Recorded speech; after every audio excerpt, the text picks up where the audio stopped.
میں تم سے وعدہ کرتا ہوں کہ کل کسی وقت تمہیں اکبر کھوکر کا منہ دیکھنے کا پورا موقع ملے گا، کیونکہ لمحاتی توقف کر کے میں نے ایک آسودہ سانس خارج کی اور پھر ان الفاظ میں اضافہ کر دیا، کیونکہ میں نے اکبر کھوکر کی لاش کو تدفین کے لیے قبرستان نہیں بلکہ پوسٹ مارٹم کے لیے سرکاری اسپتال بھیجا ہے، جہاں سے وہ کل میرے تھانے واپس آ جائے گا۔ قاتل لاجواب سا ہو کر مجھے تکنے لگا۔ میں نے اس کا شانہ تھپ تھپایا اور آگے بڑھ گیا۔ وہ دونوں باپ بیٹا گھر میں داخل ہو گئے، رفیق کھوکر اور اس کی بیوی بشرا سے۔ بات چیت کے دوران میں مجھے یہ تو معلوم ہو چکا تھا کہ انہوں نے اپنے چھوٹے بیٹے اصغر کا رشتہ صدیق کھوکر کی بیٹی فوزیہ سے طے کر رکھا تھا اور آئندہ سال مارچ میں ان کی شادی ہونے والی تھی، لیکن بدقسمت اکبر کا معاملہ کھٹائی میں بلکہ اندھی کھائی میں جا گرا تھا۔ پتہ نہیں اس میں اکبر کی ممانی شبنم کی کوئی بدخواہی تھی یا اس کے نصیب میں کاتب تقدیر نے کمارا مرنا ہی لکھا ہوا تھا۔ میں صدیق اکبر اور اس کی فیملی کے بارے میں کچھ بھی نہیں جانتا تھا، لیکن رفیق کھوکر کے گھر سے نکلتے ہوئے صدیق کھوکر اور اس کے جواں سال بیٹے قادر سے جو میری مختصر سی ملاقات ہوئی تھی، اس نے مجھے بتا دیا تھا کہ قادر ایک نامعقول اور قصیلا لڑکا تھا، جبکہ صدیق کھوکر اولاد سے دبنے والا ایک مجبور باپ۔ آج 12 نومبر جمعرات کا دن تھا۔ میرے محتاط اندازے کے مطابق اکبر کھوکر کی موت گزشتہ روز کسی وقت واقع ہوئی تھی۔ اکبر کی لاش نے مجھے کئی زاویوں سے الجھن میں ڈال رکھا تھا اور میں تھانے میں بیٹھا مسلسل اسی کے بارے میں سوچ رہا تھا۔ شام سے تھوڑی دیر پہلے کانسٹیبل اکرام شاہ نے آ کر مجھے اطلاع دی کہ اکبر کا چھوٹا بھائی اصغر مجھ سے ملنے آیا ہے۔ اکرام شاہ کا تعلق موضع عزیز آباد سے تھا، اسی لیے وہ وہاں کے تمام بسنیکوں کو اچھی طرح سے جانتا تھا۔ اسے فوراً میرے پاس بھیجو، میں نے کانسٹیبل سے کہا۔ دن میں جب میں مقتول کے گھر میں بیٹھا اس کے والدین سے بات چیت کر رہا تھا تو رفیق کھوکر نے مجھے بتایا تھا کہ اس نے اپنے چھوٹے بیٹے اصغر کھوکر کو معلومات حاصل کرنے فتح پور بھیجا ہوا ہے۔ میں نے اسے اصغر کو تھانے بھیجنے کے لیے کہہ دیا تھا اور اب اصغر مجھ سے ملنے آ گیا تھا۔ اصغر کھوکر کی عمر 22 سال رہی ہوگی۔ وہ ایک دراز قامت اور متناسب البدن نوجوان تھا۔ وہ میرے سامنے آ کر کھڑا ہوا تو میں نے اسے کرسی پر بیٹھنے کے لیے کہا۔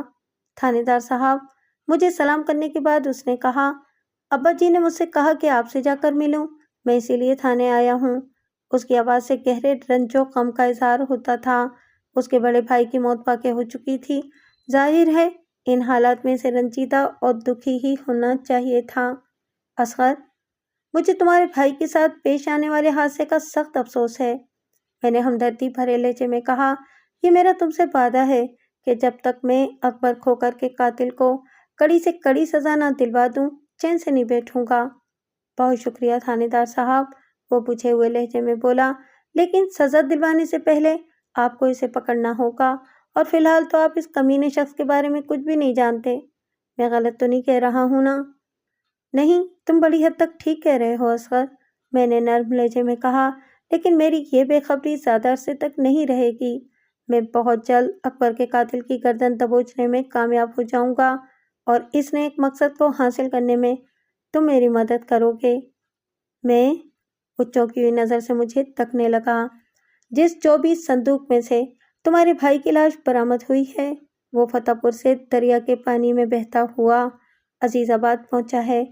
میں یہ بات دریا کے بہاؤ کی سمت کے پیش نظر کہہ رہا ہوں، میں نے اصغر کے چہرے پر نگاہ جماتے ہوئے کہا۔ تمہارا بھائی اپنے ماما ملک خدا بخش سے ملنے کل صبح فتح پور گیا تھا، لہٰذا اس بات کا کبھی امکان ہے کہ اکبر کو پیش آنے والے جان لیوا حادثے کا تعلق فتح پور ہی سے ہے، اور تم میری مدد کچھ اس طرح کرو گے کہ لمحاتی توقف کر کے میں نے ایک بوجھل سانس خارج کی اور پھر اصغر کی آنکھوں میں دیکھتے ہوئے ان الفاظ میں اضافہ کیا، تم ابھی فتح پور سے ہو کر آئے ہو، مجھے وہاں کے حالات کے بارے میں بتاؤ تاکہ میں اپنی تفتیش کو آگے بڑھا سکوں۔ آپ کو یہ سن کر حیرت ہوگی کہ اکبر بھائی کل فتح پور گیا ہی نہیں تھا، وہ انکشاف انگیز لہجے میں بولا۔ میں نے سرسراتی ہوئی آواز میں پوچھا، یہ تم کیا کہہ رہے ہو اصغر؟ میں بالکل سچ کہہ رہا ہوں تھانے دار صاحب، وہ گہری سنجیدگی سے بولا۔ میں یہاں سے سیدھا اپنے ماما کے گھر گیا تھا، ان لوگوں نے مجھے بتایا کہ اکبر بھائی ان کے پاس نہیں پہنچا تھا۔ فتح پور میں کسی اور شخص نے بھی کل اکبر کو نہیں دیکھا۔ اکبر کی موت کی خبر سن کر ماما کے گھر میں تو کوہرام مچ گیا تھا۔ میں تو کچھ سمجھ میں نہیں آ رہا کہ اکبر بھائی کے ساتھ آخر ہوا کیا ہے۔ تم نے جو کچھ بتایا ہے اس نے صورتحال کو پہلے سے کہیں زیادہ پیچیدہ اور گمبھیر بنا دیا ہے اصغر، میں نے تشویش بھرے لہجے میں کہا۔ اکبر کل صبح فتح پور جانے کے لیے اپنے گھر سے روانہ ہوا تھا، لیکن تمہارے یعنی کہ ملک خدا بخش کے بیان کے مطابق وہ ان کے پاس نہیں پہنچا۔ پھر آج صبح عزیز آباد کی حدود میں اس کی اکڑی ہوئی لاش ایک چوبی صندوق کے اندر بند دریا کے پانی میں جھاڑیوں میں پھنسی ملتی ہے۔ سوال یہ پیدا ہوتا ہے کہ تمہارے بھائی کی موت کا ذمہ دار کون ہے؟ اسے کب اور کہاں پناہ کے گھاٹ اتارا گیا اور صندوق میں اس کی لاش کو بند کرنے سے قاتل کا مقصد کیا تھا؟ ان تمام سوالات کی جوابات آپ کو تلاش کرنا ہے تھانے دار صاحب، وہ بھرائی ہوئی آواز میں بولا۔ میرا دماغ تو بالکل کام نہیں کر رہا۔ میں تمہاری ذہنی کیفیت کو اچھی طرح سمجھ رہا ہوں اصغر، میں نے رسانیت بھرے لہجے میں کہا۔ ابھی تم گھر جاؤ اور اس نقطے پر مسلسل غور کرتے رہو کہ اکبر کا ایسا کون سا دشمن تھا جس نے اس کی زندگی کا چراغ ہی گل کر دیا۔ تم کل دن میں کسی وقت میرے پاس آؤ، پھر ہم اس موضوع پر دوبارہ بات کریں گے۔ ٹھیک ہے جناب، وہ ممنونیت بھرے لہجے میں بولا۔ اس وقت تو میں خود کو بات کرنے کے قابل بھی نہیں پا رہا ہوں۔ آپ کے حکم کے مطابق میں کل دوپہر کے بعد دوبارہ یہاں آ جاؤں گا۔ ویسے بھائی کی لاش کب تک ہمیں واپس ملے گی اور اسپتال سے آ جائے گی؟ امید ہے کہ کل دوپہر تک اکبر کھوکر کی لاش پوسٹ مارٹم رپورٹ کے ساتھ تھانے پہنچ جائے گی، میں نے کہا۔ قاضی کارروائی کے بعد میں لاش کو تمہارے حوالے کر دوں گا۔ وہ میرا شکریہ ادا کر کے جانے لگا تو میں نے تاکیدی لہجے میں کہا، اصغر تم نے اکبر کے کسی دشمن کے بارے میں سوچنے کے علاوہ ایک اور اہم کام بھی کرنا ہے۔ اس نے سوالیہ نظروں سے مجھے دیکھا۔ میں نے اپنی بات مکمل کر دی۔ جس صندوق کے اندر سے تمہارے بھائی کی لاش برآمد ہوئی ہے اس کے بارے میں معلومات حاصل کرنا بھی ضروری ہے۔ اگر ہم اس صندوق کے مالک تک پہنچ جائیں تو پھر ہمارا اگلا ہاتھ قاتل کی گردن پر ہوگا۔ میں سمجھ گیا تھانے دار صاحب، وہ اس بات میں گردن ہلاتے ہوئے بولا۔ ویسے میں نے اس صندوق کو پہلے کبھی نہیں دیکھا، لیکن پھر بھی میں اس بات کو ذہن میں رکھوں گا۔ وہ مجھے سلام کر کے رخصت ہو گیا تو میں نے حوالدار اور انور علی کو اپنے کمرے میں بلا لیا۔ جب میں رفیق کھوکر کے گھر سے واپس آیا تھا تو اس وقت بھی حوالدار سے میری تفصیلی بات ہوئی تھی۔ وہ سلام کرنے کے بعد میرے سامنے کرسی پر بیٹھ چکا تو میں نے گہری سنجیدگی سے کہا، انور علی، اس کیس میں ایک خطرناک موڑ آ گیا ہے۔ آپ کس موڑ کی بات کر رہے ہیں ملک صاحب؟ وہ سوالیہ نظر سے مجھے دیکھتے ہوئے بولا۔ کیا اس صندوق کے مالک کا پتہ چل گیا ہے؟ ایسی بات نہیں ہے انور علی، میں نے نفی میں گردن ہلاتے ہوئے کہا۔ میں نے جس خطرناک موڑ کا تذکرہ کیا ہے اس کا تعلق مقتول اکبر کے فتح پور نہ پہنچنے سے ہے۔ اس کا کیا مطلب ہوا ملک صاحب؟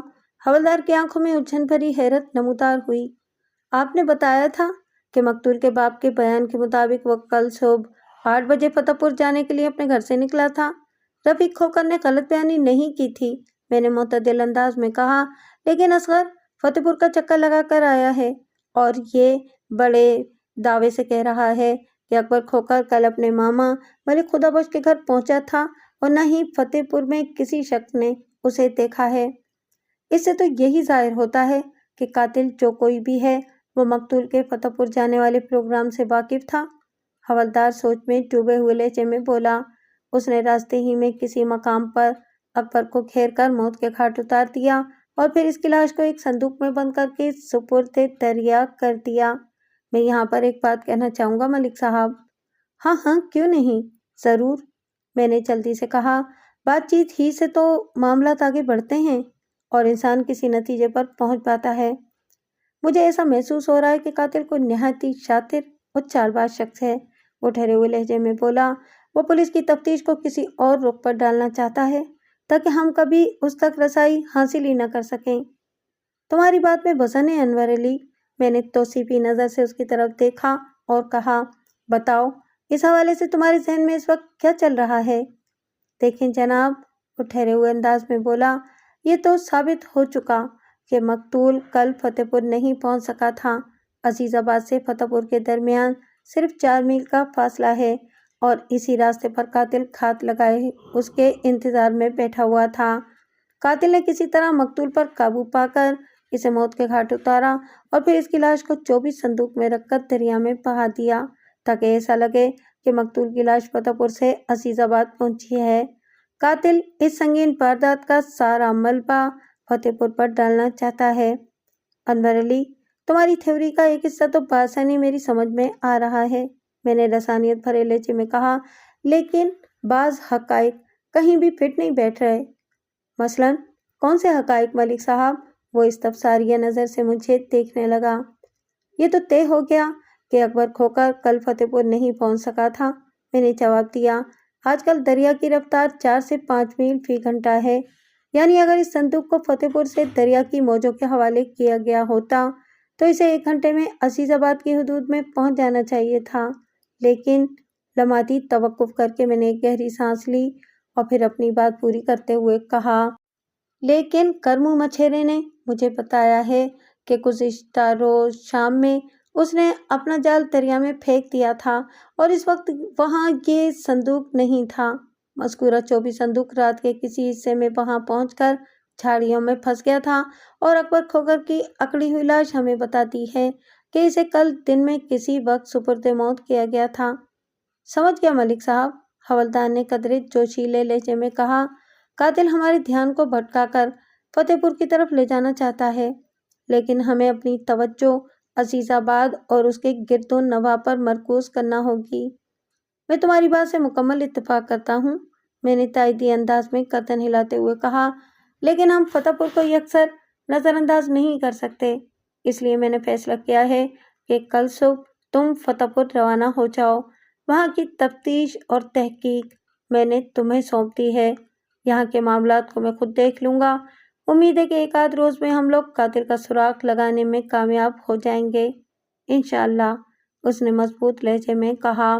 اسی وقت کانسٹیبل اکرام شاہ کمرے میں داخل ہوا اور میری طرف دیکھتے ہوئے منت ریز لہجے میں بولا، ملک صاحب، آج میں ذرا جلدی گھر جانا چاہتا ہوں، اگر آپ کی اجازت ہو تو۔ ادھر تھانے میں ہنگامی حالات چل رہے ہیں اور تمہیں گھر جانے کی پڑی ہوئی ہے؟ میں نے اسے تیز نظر سے گھورا۔ میرے بچے کی طبیعت ٹھیک نہیں ہے ملک صاحب، وہ لجاجت بھرے انداز میں بولا، کل صبح میں جلدی ڈیوٹی پر حاضر ہو جاؤں گا۔ کانسٹیبل اکرام شاہ کا تعلق موضع عزیز آباد سے تھا اور وہ ایک محنتی پولیس اہلکار تھا۔ میں نے اس کی آنکھوں میں دیکھتے ہوئے کہا، ٹھیک ہے، تم جاؤ گھر اور صبح جلدی آنے کی بھی ضرورت نہیں ہے، میں تمہیں تھوڑا ہوم ورک دے رہا ہوں، وہ مکمل کرنے کے بعد ہی لوٹنا۔ Home work? اس نے متذبذب نظر سے مجھے دیکھا۔ تم عزیز آباد کے رہنے والے ہو؟ میں نے وضاحت کرتے ہوئے کہا، یہاں کے وسنیکوں اور ان کے معاملات سے تمہیں اچھی طرح آگاہی ہوگی۔ میں چاہتا ہوں کہ تم پتہ لگانے کی کوشش کرو کہ اکبر کھوکر کی موت میں کس کا ہاتھ ہو سکتا ہے۔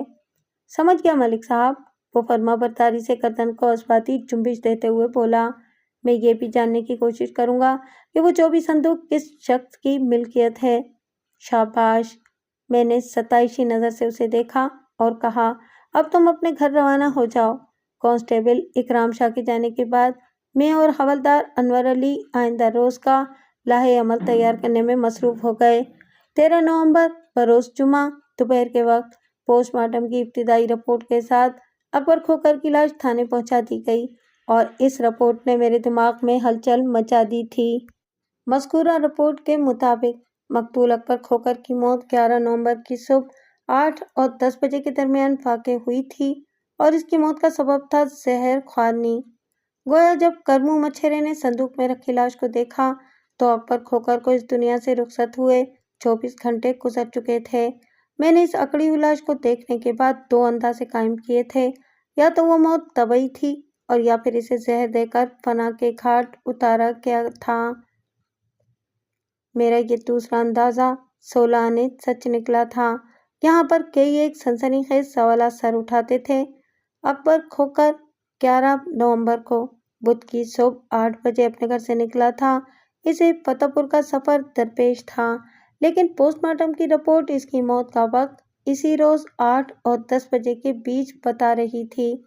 گویا یہ کہا جا سکتا تھا کہ گھر سے روانہ ہونے کے بعد اس کی موت واقع ہو گئی تھی۔ یہ اسی صورت ممکن تھا کہ گھر سے نکلنے کے فوراً بعد اسے کسی نے سریع الاثر زہر کھلا دیا ہو اور یہ بھی ہو سکتا تھا کہ بقوا کے روز اس نے جو ناشتہ کیا وہ بھی زہریلا ہو۔ اس بات کو چیک کیا جا سکتا تھا کہ ناشتے میں کھائی جانے والی خوراک نارمل تھی یا زہر آلود، اور اگر اسے گھر سے نکلنے کے بعد زہر دیا گیا تھا تو پھر یہ سوچنے کی بات تھی کہ اس کی جان کا دشمن کون تھا۔ علاوہ اسی اکبر کھوکر کی اکڑی ہوئی لاش بھی بہت کچھ سوچنے کا تقاضا کر رہی تھی۔ یہ بات کسی موم میں سے کم نہیں تھی کہ قاتل نے مقتول کی لاش کو پورا دن صندوق کے اندر کس مقصد کے تحت چھپائے رکھا تھا۔ ان تازہ ترین حالات میں یہی سمجھ میں آ رہا تھا کہ مقتول گھر سے تو نکلا مگر اسے اپنے ماما ملک خدا بخش کے پاس پہنچنا نصیب نہیں ہوا تھا، اور قاتل نے 24 صندوق کو دریا میں پھینک کر ایسی سازش بنی تھی کہ مقتول کی موت کی ذمہ داری فتح پور والوں کے حصے میں آ جائے۔ شروع میں یہ کیس جتنا سادہ محسوس ہوا تھا، در حقیقت ایسا کچھ بھی نہیں تھا۔ ہر قدم پر اس کیس کا زاویہ تبدیل ہوتا جا رہا تھا، جس کی وجہ سے صورتحال بری طرح الجھ کر رہ گئی تھی۔ دوپہر کے بعد مقتول کا چھوٹا بھائی اصغر کھوکر حسب وعدہ مجھ سے ملنے تھانے آیا تو مقتول کی لاش اس کے حوالے کرنے سے پہلے میں نے چند اہم سوالات کیے۔ اصغر، مجھے بتاؤ کہ بقوا کے روز تمہارے گھر میں کیا ہوا تھا؟ ہمیں پتہ چلا تھا کہ کرمو مچھیرے نے دریا سے کوئی صندوق نکالا ہے جس کے اندر اکبر بھائی کی لاش رکھی ہوئی ہے، وہ میرے سوال کے جواب میں بولا۔ میں ابا جی کے ساتھ دریا کی طرف چلا گیا تھا اور پھر ابا جی نے مجھے فتح پور روانہ کر دیا تھا۔ میں کل صبح کی نہیں، پرسوں صبح 11 نومبر بروز بدھ کی بات کر رہا ہوں۔ میں نے اس کے چہرے پر نگاہ جما کر سپاٹ آواز میں کہا، پوسٹ مارٹم رپورٹ میں تمہارے بھائی کی موت کا وقت 11 نومبر صبح 8 سے 10 بجے کے درمیان کا لکھا ہوا ہے، یعنی جب وہ فتح پور جانے کے لیے اپنے گھر سے روانہ ہوا تو اس کے تھوڑی دیر بعد ہی اس کی موت واقع ہو گئی تھی۔ اوہ، تو یہ بات ہے، وہ ایک گہری سانس خارج کرتے ہوئے بولا۔ ہاں، بات تو یہی ہے، مگر اسے معمولی یا حقیر نہیں سمجھنا، میں نے پرخیال انداز میں کہا۔ مجھے بتاؤ، جب اکبر گھر سے نکلا تو تم کہاں تھے؟ میں اس وقت گھر ہی میں تھا جناب، اس نے بتایا۔ اس روز اکبر نے ناشتے میں کیا کھایا تھا؟ میں نے پوچھا۔ دیسی گھی کا پراٹھا، آم لیموں مرچی کا اچار اور اس کے بعد لسی، اس نے جواب دیا۔ میں نے اس کی آنکھوں میں جھانکتے ہوئے استفسار کیا، اور تم نے؟ وہی سب کچھ جو اکبر بھائی نے کھایا تھا، وہ معتدل انداز میں بولا۔ ہم دونوں بھائیوں نے ایک ساتھ بیٹھ کر ناشتہ کیا تھا، امی پراٹھے بنا رہی تھی اور ابا جان ہم سے پہلے ناشتہ کر چکے تھے۔ کتنی عجیب بات ہے نا اصغر، میں نے معنی خیز انداز میں کہا۔ 11 نومبر کی صبح تم دونوں بھائیوں اور تمہارے ماں باپ نے ایک جیسا ناشتہ کیا تھا، لیکن تم تینوں بالکل ٹھیک ٹھاک ہو اور تمہارا بھائی موت کے منہ میں جا چکا ہے۔ اکبر بھائی کی موت کا ناشتے سے کیا تعلق ہے تھانے دار صاحب؟ وہ سراسیمہ نظر سے مجھے دیکھتے ہوئے بولا۔ بہت گہرا اور خطرناک تعلق ہے اصغر کھوکر، میں نے ایک ایک لفظ پر زور دیتے ہوئے کہا۔ تمہارے بھائی کی موت زہر خوانی سے ہوئی ہے اور یہ بات پوسٹ مارٹم رپورٹ میں بڑے واضح انداز میں لکھی ہوئی ہے۔ اوہ، وہ ایک بوجھل سانس خارج کر کے رہ گیا۔ مقتول کے معدے کے تجزیے سے بھی یہی پتہ چلا ہے کہ تمہارے بھائی کی موت کا سبب ایک مہلک زہر ہی ہے، میں نے بدستور اس کی آنکھوں میں جھانکتے ہوئے کہا۔ اگر یہ بات سچ ہے تو پھر میں یقین کے ساتھ کہہ سکتا ہوں کہ گھر سے روانہ ہونے کے بعد کسی نے بھائی کو کوئی زہریلی چیز کھلائی ہوگی، وہ پرسوچ انداز میں بولا۔ کیونکہ اگر اس روز والا ناشتہ زہریلا ہوتا تو اس وقت ہم چاروں میں سے کوئی ایک بھی زندہ نہ ہوتا۔ منطقی طور پر تو تمہاری بات درست ہے اصغر، میں نے ٹھہرے ہوئے لہجے میں کہا، لیکن میری کھوپڑی میں ایک پولیس افسر کا ذہن ہے جو سامنے نظر آنے والی حقیقت اور اس کے پیچھے جھلکتی منطق کو بھی بعض اوقات نظر انداز کرنے پر مجبور ہو جاتا ہے۔ ایسی صورت میں ہم لوگ بالکل انوکھے انداز میں سوچتے ہیں اور بالآخر کسی نتیجے پر پہنچ ہی جاتے ہیں۔ یہ جان کر تمہیں حیرت ہوگی کہ اگر ہم نے کسی گمشدہ گھوڑے کو تلاش کرنا ہو تو خود بھی گھوڑا بن جاتے ہیں۔ آپ کی یہ بات میری سمجھ میں نہیں آئی تھانے دار صاحب، وہ الجھن زدہ لہجے میں بولا۔ کوئی انسان بھلا گھوڑا کیسے بن سکتا ہے؟ سوچ کی حد تک تو ضرور بن سکتا ہے، میں نے معتدل انداز میں کہا۔ ہم لاپتہ گھوڑے کا سراغ لگانے کے لیے کسی گھوڑے کی طرح سوچتے ہیں کہ ہمیں اس صورتحال میں کہاں ہونا چاہیے۔ پھر حالات و واقعات اور حاصل معلومات کی روشنی میں ہم چل پڑتے ہیں اور بہت جلد ہم اس جگہ پر پہنچ جاتے ہیں جہاں وہ گمشدہ گھوڑا موجود ہوتا ہے۔ تھانے دار صاحب، وہ بیزاری سے بولا، آپ کی تفتیش کے اس انوکھے طریقے کو سمجھنا میرے بس کی بات نہیں۔ اگر آپ کی اجازت ہو تو میں اکبر بھائی کی لاش کو گھر لے جاؤں۔ ضرور لے جاؤ، میں نے کہا، اور اس کی تجہیز و تکفین کا اچھے سے بندوبست کرو۔ اس کے ساتھ ہی رفیق کھوکر کے کان میں اکبر کی موت کا سبب بھی ڈال دینا۔ میں کل کسی وقت تمہارے ماں باپ سے ملنے گھر آؤں گا۔ اس نے میری ہدایات پر عمل کرنے کا یقین دلایا اور میرا شکریہ ادا کرنے کے بعد اپنے بھائی کی لاش کے ساتھ تھانے سے رخصت ہو گیا۔ وہ جمعے کا دن تھا، لہٰذا میں نماز کی تیاری میں مصروف ہو گیا۔ نماز کے بعد میں جیسے ہی دوپہر کے کھانے سے فارغ ہوا، کانسٹیبل اکرام شاہ میرے پاس آ گیا۔ میں نے اس پر نگاہ پڑتے ہی استفسار کیا، شاہ جی، عزیز آباد سے کیا خبریں لائے ہو؟ اس منحوس صندوق کے بارے میں تو کسی کو کچھ بھی پتہ نہیں۔ وہ مایوسی سے نفی میں گردن ہلاتے ہوئے بولا، ادھر دریا کے کنارے گاؤں کے کئی افراد نے اس صندوق کو دیکھا تھا۔ باقی میں نے گاؤں کے اندر بھی لگ بھگ 2 درجن لوگوں سے پوچھ تاچھ کی ہے، مگر ہر طرف سے ایک ہی جواب آیا ہے کہ ایسا صندوق پہلے کسی نے نہیں دیکھا۔ اب یہی سمجھ میں آ رہا ہے کہ یہ صندوق عزیز آباد کے کسی وسنیک کی ملکیت نہیں، ورنہ کوئی ایک تو اس سے اپنی شناسائی ظاہر کرتا۔ اس کے علاوہ اور کوئی خاص بات پتہ چلی؟ میں نے سوالیہ نظر سے کانسٹیبل کی طرف دیکھا، جس سے اس کیس کو حل کرنے میں مدد مل سکے۔ ایک بات ہے تو صحیح، وہ متذبذب انداز میں بولا، مگر میں وثوق کے ساتھ نہیں کہہ سکتا کہ اس کا ہمارے موجودہ کیس سے کوئی واسطہ ہے یا نہیں۔ تعلق اور واسطے میں خود نکال لوں گا شاہ جی، میں نے ٹھوس انداز میں کہا۔ تم مجھے اپنی کہانی بتاؤ۔ مجھے پتہ چلا ہے کہ کل رات دونوں بھائیوں میں اچھی خاصی تلخ کلامی ہو گئی تھی، کانسٹیبل نے بتایا۔ میرا مطلب ہے کہ رفیق اور صدیق کھوکر کے درمیان۔ جب کل میں رفیق کھوکر کے گھر سے نکلا تو میں نے صدیق کھوکر اور اس کے بیٹے قادر کھوکر کو دیکھا تھا۔ میں نے کہا، میری ان سے مختصر ہی بات چیت بھی ہوئی تھی۔ صدیق تو مجھے سیدھا سادہ ہی لگا، لیکن قادر کے مزاج اور اطوار میں کئی ایک ٹیڑھے ہیں جو دور ہی سے نظر آ جاتی ہیں۔ قادر ایک بگڑا ہوا نوجوان ہے ملک صاحب، اکرام شاہ برا سا منہ بناتے ہوئے بولا۔ اس سے بڑی 2 بہنیں عالیہ اور فوزیہ ہیں۔ صدیق کھوکر کو اولاد نرینہ کی بڑی خواہش تھی، چنانچہ جب 2 بہنوں کے بعد قادر پیدا ہوا تو اس کے باپ کی خوشی کی کوئی انتہا نہ رہی۔ بیٹے کی پرورش کرنے کے دوران میں باپ اس کی تربیت کرنے سے غافل ہو گیا اور اس غفلت کی وجہ سے قادر بگڑتا چلا گیا۔ صدیق کھوکر قادر کی ہر جائز و ناجائز بات مانتا چلا گیا، جس کی وجہ سے وہ ضدی، خودسر اور منمانی کرنے والا بن گیا۔ جب آپ کو ہوش آیا تو پانی سر کے اوپر سے گزرنے لگا تھا، لہٰذا اب وہ قادر کے سامنے بے بس اور لاچار نظر آتا ہے۔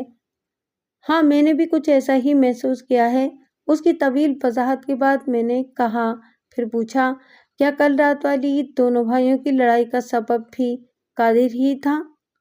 نہیں ملک صاحب، وہ نفی میں گردن ہلاتے ہوئے بولا۔ وہ دونوں اکبر کی حسرتناک موت اور اس کا رشتہ ٹوٹنے کو لے کر کچھ زیادہ ہی جذباتی ہو گئے تھے۔ گرما گرمی اتنی زیادہ بڑھی کہ وہ تلخ کلامی پر اتر آئے۔ 1 منٹ شاہ جی، میں نے ہاتھ کے اشارے سے اکرام شاہ کو مزید بولنے سے روک دیا اور پوچھا، تم کس کا رشتہ ٹوٹنے کی بات کر رہے ہو؟ مقتول اکبر کھوکر کا رشتہ ملک صاحب، مگر مجھے تو رفیق کھوکر نے بتایا تھا کہ اس نے اپنے چھوٹے بیٹے اصغر کا رشتہ صدیق کھوکر کی چھوٹی بیٹی فوزیہ سے طے کر رکھا ہے اور اگلے سال کے تیسرے مہینے میں ان کی شادی ہونے والی ہے، میں نے معتدل انداز میں کہا۔ مقتول کے رشتے کی بات تو ادھر فتح پور میں چل رہی تھی، اس کے ماما ملک خدا بخش کی اکلوتی بیٹی فرزانہ سے۔ یہ بات کل مقتول کی ماں بشرا نے خود مجھے بتائی تھی۔ اس کا کہنا تھا کہ خدا بخش تو اس رشتے کے لیے راضی ہے، لیکن اس کی بیوی شبنم نے اڑنگا لگا رکھا ہے۔ آپ سے رفیق نے کچھ غلط کہا اور نہ ہی اس کی بیوی نے کوئی جھوٹ بولا ہے ملک صاحب، وہ ٹھہرے ہوئے لہجے میں بولا۔ یہ تو تازہ ترین صورتحال ہے، لیکن اس کے پس منظر میں ایک اور کہانی بھی چھپی ہوئی ہے۔ میں پہلی فرصت میں وہ کہانی سننا چاہوں گا شاہ جی، میں نے سرسراتی ہوئی آواز میں کہا۔ کچھ عرصہ پہلے رفیق کھوکر نے اپنے دونوں بیٹوں کے رشتے صدیق کھوکر کی 2 بیٹیوں سے طے کر دیے تھے، یعنی اکبر سے عالیہ کا اور اصغر سے فوزیہ کا رشتہ۔ وہ وضاحت کرتے ہوئے بولا، یہ دونوں شادیاں اگلے سال کے تیسرے مہینے میں ایک ساتھ ہونے والی تھیں، پھر بیچ میں گڑبڑ ہو گئی۔ فوزیہ عالیہ کی بنسبت زیادہ خوبصورت ہے، اس کی جوڑی اصغر کے ساتھ ہی ٹھیک لگتی تھی۔ اسی طرح عالیہ اور اکبر کا ملاپ بھی ہر لحاظ سے موزوں اور مناسب ہی تھا، لیکن بشریٰ نے اکبر کے کان بھرنا شروع کر دیے کہ اس کے بھائی خدا بخش کی اکلوتی بیٹی فرزانہ ان دونوں بہنوں سے زیادہ حسین بلکہ مثل حور ہے، اور اس کی یہ خواہش ہے کہ وہ اکبر کی شادی ہر قیمت پر فرزانہ ہی سے کرائے۔ اگرچہ اکبر کا رشتہ عالیہ کے ساتھ طے ہو چکا تھا، لیکن ماں کی روزانہ کی رے نے اکبر کا دماغ خراب کر دیا، اور اس نے ٹوک انداز میں اپنے باپ رفیق کھوکر سے کہہ دیا کہ وہ عالیہ سے ہرگز شادی نہیں کرے گا۔ رفیق اپنے بھائی صدیق کو زبان دے چکا تھا، لیکن اکبر کی خواہ کی ضد نے دونوں خاندانوں کے حالات و معاملات کو کشیدہ کر دیا، جس کے نتیجے میں مقتول اکبر کھوکر اور عالیہ کا رشتہ ٹوٹ گیا، اور بشریٰ نے اکبر کو اپنے بھائی ملک خدا بخش کے گھر سے بیاہنے کی کوششیں شروع کر دیں۔ یہ ہے کل کہانی ملک صاحب۔ کہانی خاصی دلچسپ اور سنسنی خیز ہے شاہ جی، میں نے اس کے خاموش ہونے پر کہا۔ اب دیکھنا یہ ہے کہ تمہاری سنائی ہوئی کہانی موجودہ کیس پر اثر انداز ہوتی ہے یا نہیں، اور اگر اثر انداز ہوتی ہے تو کس حد تک۔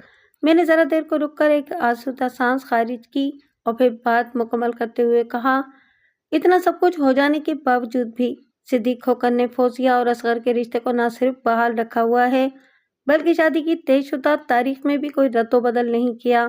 اس سے ظاہر ہوتا ہے کہ وہ ایک عالی ظرف اور بردبار شخص ہے۔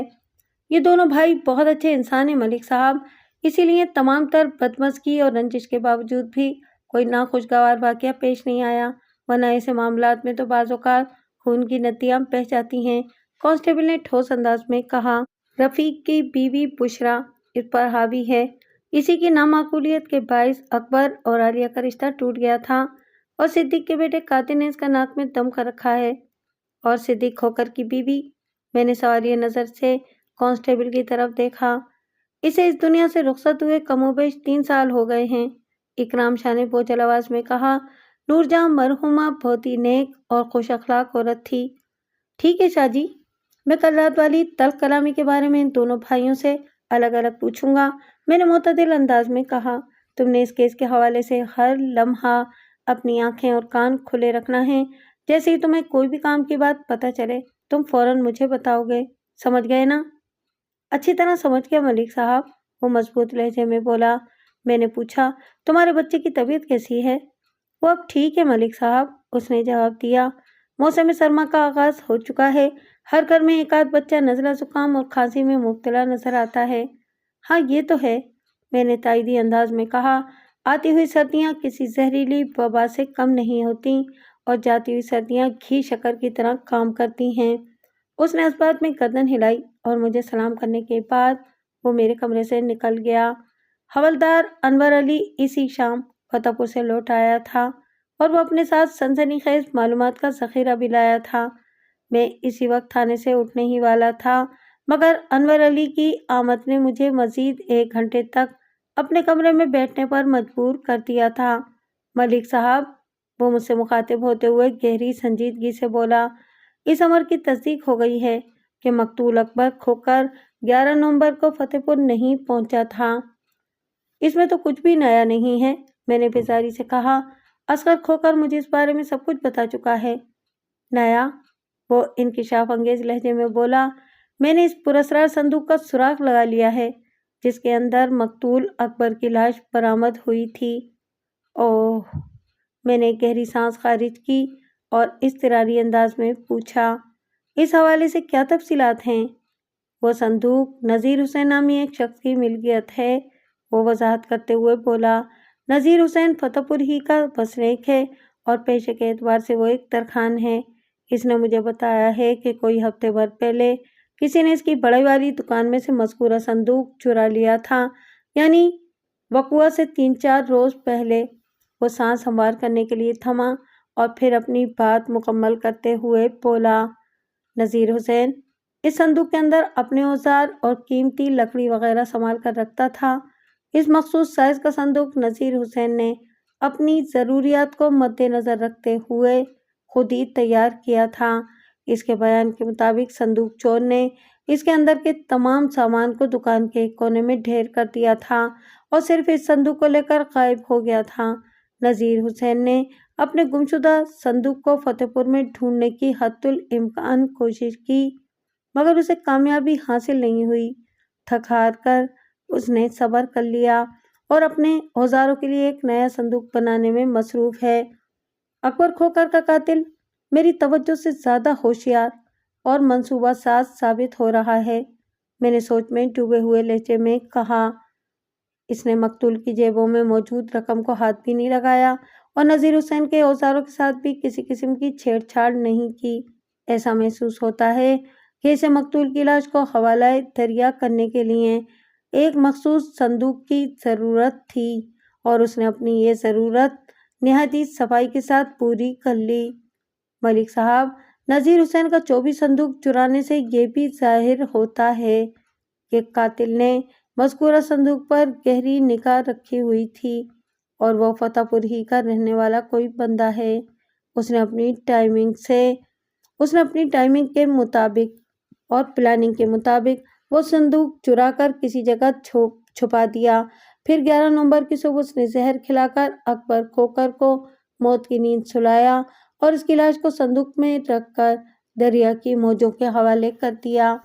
اکبر کھوکر کی پوسٹ مارٹم شدہ لاش اور اس کی موت سے متعلق رپورٹ حوالدار انور علی کی غیر موجودگی میں آئی تھی، تاہم اس گفتگو سے پہلے میں نے انور علی سے ان چیزوں کا تذکرہ کر دیا تھا، اسی لیے وہ مقتول کی موت کے دن، وقت اور سبب کا حوالہ بڑے اعتماد کے ساتھ دے رہا تھا۔ ایسا ہو سکتا ہے کہ تمہارا یہ اندازہ 100% درست ہو، میں نے اس کی آنکھوں میں دیکھتے ہوئے کہا، لیکن جب تک قاتل ہمارے ہاتھ نہیں لگ جاتا کوئی بھی بات وثوق سے نہیں کہی جا سکتی، کیونکہ ابھی تک ہمارے ایسے کئی اندازے غلط ثابت ہو چکے ہیں۔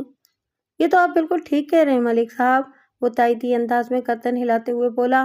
عین ممکن ہے کہ قاتل کا فتح پور سے کوئی تعلق واسطہ نہ ہو اور اس نے اس گاؤں کو یعنی وہاں رہنے والوں کو اکبر کھوکر کی موت کا ذمہ دار ٹھہرانے کی غرض سے اتنا لمبا چوڑا چکر چلایا ہو۔ تمہاری اس بات میں مجھے وزن نظر آ رہا ہے انور علی، میں نے پرسوچ انداز میں کہا، لیکن تاحال میں خود کو اندھیرے میں کھڑا ہی محسوس کر رہا ہوں۔ تو مجھے مقتول کے ماما ملک خدا بخش سے اپنی ملاقات کے بارے میں بتاؤ، وہ اس سلسلے میں کیا رائے رکھتا ہے؟ ملک صاحب، خدا بخش کی فیملی میں صرف 3 افراد ہیں، یعنی خدا بخش، اس کی بیوی شبنم اور ان کی اکلوتی بیٹی فرزانہ، وہ ٹھہرے ہوئے لہجے میں بولا۔ میں نے خدا بخش اور شبنم سے تفصیلی بات چیت کی ہے۔ خدا بخش ایک سلجھا ہوا اور معقول انسان ہے، جبکہ اس کی بیوی شبنم زبان کی کافی تیز ہے۔ خدا بخش کو اپنے بھانجے کی موت کا بڑا دکھ ہے۔ دکھ تو مجھے شبنم کے چہرے پر بھی دکھائی دیا تھا، لیکن اس میں مصنوعی پن صاف نظر آ رہا تھا۔ ان دونوں کے بیان کے مطابق فتح پور میں مقتول کا ایسا کوئی دشمن موجود نہیں جو اس کو ایسی بھیانک موت کے منہ میں دھکیل دے۔ جب میں وہاں پہنچا تو وہ دونوں میاں بیوی ادھر عزیز آباد آنے کی تیاری کر رہے تھے، اس لیے میں نے ان کا زیادہ وقت نہیں لیا اور صرف ضروری سوالات تک ہی محدود رہا، اور انہی سوالات کے نتیجے میں مجھے ایک اہم بات پتہ چلی ہے۔ لمحاتی توقف کر کے اس نے ایک مضمحل سی سانس خارج کی اور پھر سنسنی خیز انداز میں سلسلہ کلام کو آگے بڑھاتے ہوئے بولا۔ شبنم اپنی اکلوتی بیٹی فرزانہ کی شادی مہر سکندر نامی ایک لڑکے سے کرنے کی خواہش مند ہے۔ مہر سکندر اس کی چھوٹی بہن جمیلہ کا اکلوتا بیٹا ہے۔ جمیلہ کے خامد کا نام مہر نواز ہے۔ وہ لوگ بھی ادھر فتح پور ہی میں رہتے ہیں۔ فرزانہ اس گاؤں کی سب سے زیادہ حسین اور خوبصورت لڑکی ہے۔ مہر سکندر ایک غسیلا اور جھگڑالو نوجوان ہے۔ جب سے مقتول نے اس نیت سے فتح پور کے چکر لگانا شروع کیے تھے کہ ماما خدا بخش فرزانہ سے اس کی شادی کرا دے گا، مہر سکندر کے دماغ میں خطرے کی گھنٹی بج اٹھی تھی۔ وہ مقتول کو پہلے بھی کچھ خاص پسند نہیں کرتا تھا، لیکن اب تو وہ اس امید میں فتح پور جانے لگا تھا کہ فرزانہ سے اس کی شادی ہو جائے۔ اس نئی کروٹ نے مقتول کے لیے مہر سکندر کی ناپسندیدگی کو کھلی نفرت میں بدل دیا تھا۔ مجھے ادھر ادھر سے کچھ ایسی خبریں بھی ملی ہیں کہ مہر سکندر یہ کہتے ہوئے سنا گیا ہے کہ اگر مقتول نے اپنے دل سے فرزانہ سے شادی کا خیال نہیں نکالا تو وہ اس کی گردن توڑ ڈالے گا۔ یہ واقعی بہت ہی اہم پوائنٹ ہے انور علی، میں نے تشویش بھرے لہجے میں کہا۔ اپنی تفتیش کو آگے بڑھانے کے لیے ہم مہر سکندر کو مقتول کے دشمنوں کی فہرست میں رکھ سکتے ہیں۔ خیر، میں لمحے بھر کو رکا، پھر ایک بوجھل سانس خارج کرتے ہوئے کہا، انور علی، میں اب اپنے کوارٹر میں جا رہا ہوں، تم بھی آرام کرو۔ آج دن بھر ہم دونوں نے بڑی مشقت کی ہے اور میں سمجھتا ہوں کہ کل کا دن آج سے زیادہ مشکل اور صبر آزما ثابت ہونے والا ہے۔ حوالدار مجھے سلام کر کے رخصت ہو گیا۔ چند منٹ کے بعد میں بھی کمرے سے نکل کر اپنے سرکاری کوارٹر کی سمت بڑھ گیا جو تھانے کے عقبی حصے ہی میں بنا ہوا تھا۔ اس رات جب میں سونے کے لیے بستر پر لیٹا تو میرے دماغ میں اسی کیس کی کھچڑی پک رہی تھی۔ حوالدار کی ایک اطلاع نے مجھے بہت دور تک سوچنے کے لیے مجبور کر دیا تھا، اور وہ اطلاع تھی مہر سکندر کے غیر محتاط نفرت بھرے بیان کی، جس میں اس غسیلے نوجوان نے مقتول کی گردن توڑنے کا ارادہ ظاہر کیا تھا۔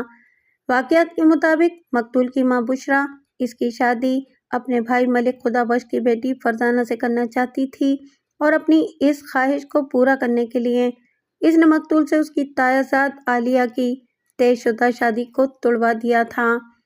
لیکن دوسری جانب دال گل کر نہیں دے رہی تھی، کیونکہ فرزانہ کی ماں شبنم اس کی شادی مقتول کی بجائے اپنی بہن کے بیٹے مہر سکندر سے کرنے کی خواہاں تھی۔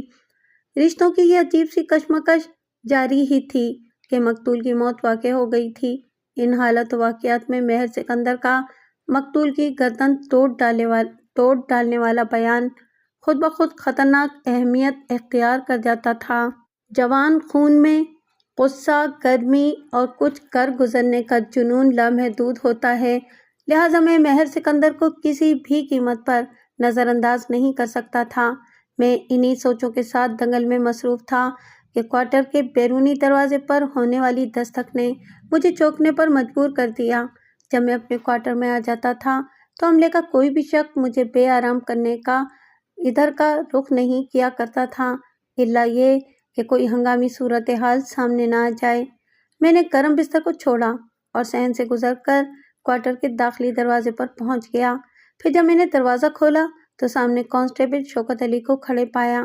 شوکت علی گزشتہ روز جائے وقوع پر میرے ساتھ تھا، اور میں نے اسی کی نگرانی میں مقتول اکبر کھوکر کی لاش کو سرکاری اسپتال بھجوایا تھا۔ شوکت علی، تم اس وقت یہاں؟ میں نے حیرت بھرے لہجے میں سوال کیا۔ سب خیریت تو ہے نا؟